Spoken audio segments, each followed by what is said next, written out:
तर नमस्कार, मी आपलं सेवक हर्षवर्धन साळवे आणि अक्षय भाऊ अवचिते.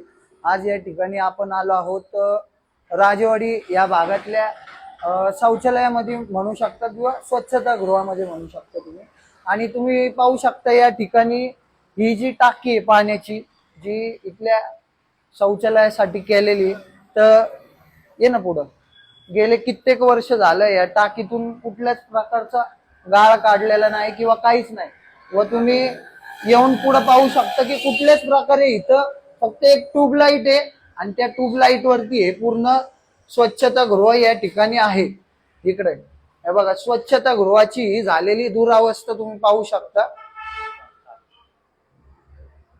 तर तुम्ही पाहू शकता की या ठिकाणी स्वच्छता गृहाची झालेली दुरावस्था आणि कुठल्याच प्रकारचं महानगरपालिकेचं या ठिकाणी या स्वच्छता गृहावरती कुठल्याच प्रकारे लक्ष नाहीये.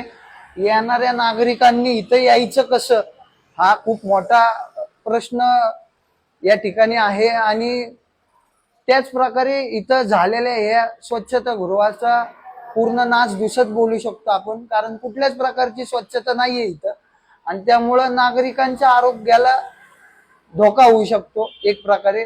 तर माझी नम्रतेची विनंती आहे महानगरपालिकेला, पीएमसीतील काही कर्मचाऱ्यांना, की या ठिकाणी येऊन तुम्ही हे स्वच्छता गृह एकदा पहा आणि इथली स्वच्छता करून घ्या.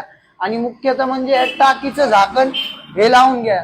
जर का इथं एखादं लहान मुलगा गेलं तर अपघात होऊ शकतो, एखादा जीवही जाऊ शकतो, हे लक्षात घ्या. व या ठिकाणी हे स्वच्छता गृहाचं डागडुजीकरण हे झालं पाहिजे. धन्यवाद. आपला सेवक हर्षवर्धन साळवे आणि अक्षय भाऊ अवचिते.